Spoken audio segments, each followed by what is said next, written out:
কৃষ্ণ কথা স্মরণ করা। কিন্তু আমরা তো করি না ওসব। আমরা কি করি, কিভাবে টাইম পাস করি?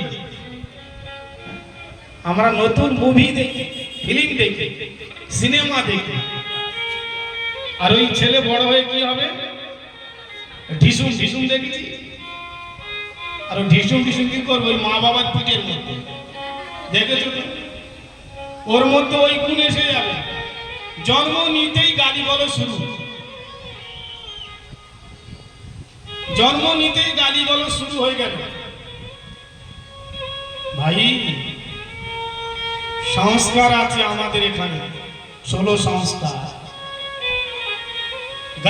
গর্ভ ধারণ সংস্কার, জাত সংস্কার, উপনয়ন সংস্কার, চূড়াকরণ সংস্কার, অনেক সংস্কার আছে। আমরা তো ফলো করি না, পালন করি না। নিজের মনে যা আসে তাই করি, আর পরে কান্নাকাটি করি, আমার ছেলে তো খেতে দেয় না, আমার ছেলে দেখে না।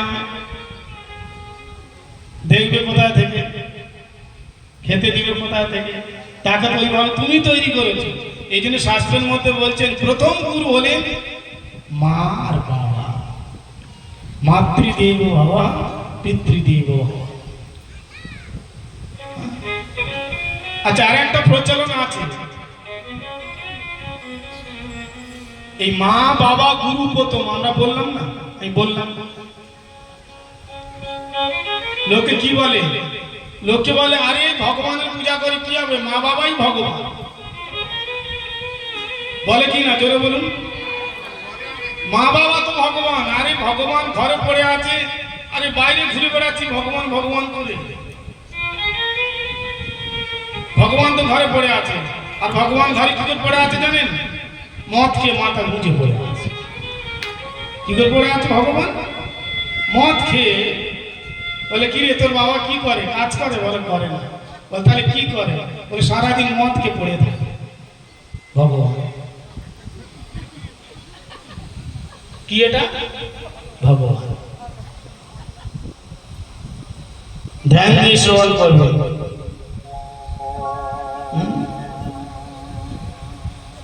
পরশুরাম তিনি পিতু আজ্ঞা সর্বোপরি, তার পিতার আজ্ঞা পালন করে মায়ের মাথা কেটে দিয়েছে। জানেন পরশুরাম পিতার নাম কি? যমদগ্নি। যমদগ্নি ঋষি তিনি পরশুরাম তার ছেলেকে বললে, পরশুরামকে, কি তুমি তোমার মাকে হত্যা করো?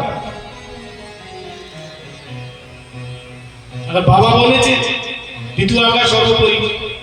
সে কি করেছে? সঙ্গে সঙ্গে মায়ের গলা ছেদন করে দিয়েছে, মাকে মারে। আচ্ছা, এটা কি ঠিক করলো? পিতু আজ্ঞা সর্বোপরি। সে বলছেন আমি, আমার পিতা আমাকে জন্ম দিয়েছে, আমি পিতুর আদেশ পালন করব।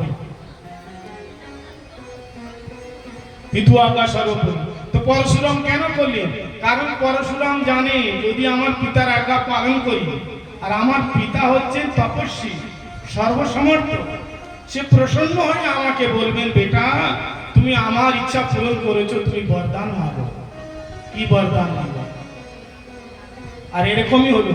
যখন পিতার আদেশ পালন করলেন, মায়ের মস্তক ছেদন করলেন, তখন পরশুরামের পিতা যমদগ্নি খুব আনন্দিত হলেন। মায়ের নাম রেণুকা। রেণুকা সুত পরশুরাম যখন রেণুকার মস্তক ছেদন করলেন, পিতা যমদগ্নি আনন্দিত হয়ে বললেন আমার এরকমই পুত্র চাই, আজ্ঞাকার, বরদান চাও। তখন পরশুরাম হাত জোড় করে বলেন পিতা যদি আপনি বরদান দিতে চান তাহলে এই বরদান দেন কি আমার মাকে জীবিত করে দেন, আর তিনি কোনোদিন যেন না জানতে পারে আমি তাকে হত্যা করেছি, আমার মাকে জীবিত করে দাও। তখন পরশুরামের কথা শুনে তার পিতা বললেন তথাস্তু। তো পিতার আজ্ঞা পালন হয়ে গেল, আর মাতাজি তিনিও বেঁচে গেলেন। তার বাপের কথা শুনেছিল, শুনে মায়ের মেরেছিল, আমিও তাই করব। বাবা মদ খেয়ে বলবে এই তো মাকে মারবে। বাবা মদ গাঁজা খেয়েছে, কার কথা শুনবে? দেখুন, মাতা পিতাকে গুরু বলা হয়েছে, গুরু স্থানে জন্ম দিয়েছে। আর একটা কথা মনে রাখবেন, মাতা পিতা পুত্রের জন্ম দেওয়ার নিমিত্ত কারণ মাত্র, লেকিন মূল কারণ গোবিন্দ।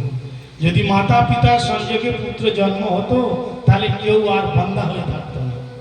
অনেক বান্দা আছে না, যার সন্তান নেই, সন্তানের জন্য সব জায়গায় ঘুরে বেড়াচ্ছে, কিন্তু কোনো সন্তানই নেই। যদি মাতা পিতার ইচ্ছাতে হতো তাহলে ও তার সন্তান হচ্ছে না কেন? এই জন্য নিমিত্ত কারণ মাতা পিতা পুত্র উৎপাদনে, কিন্তু মূল কারণ গোবিন্দ।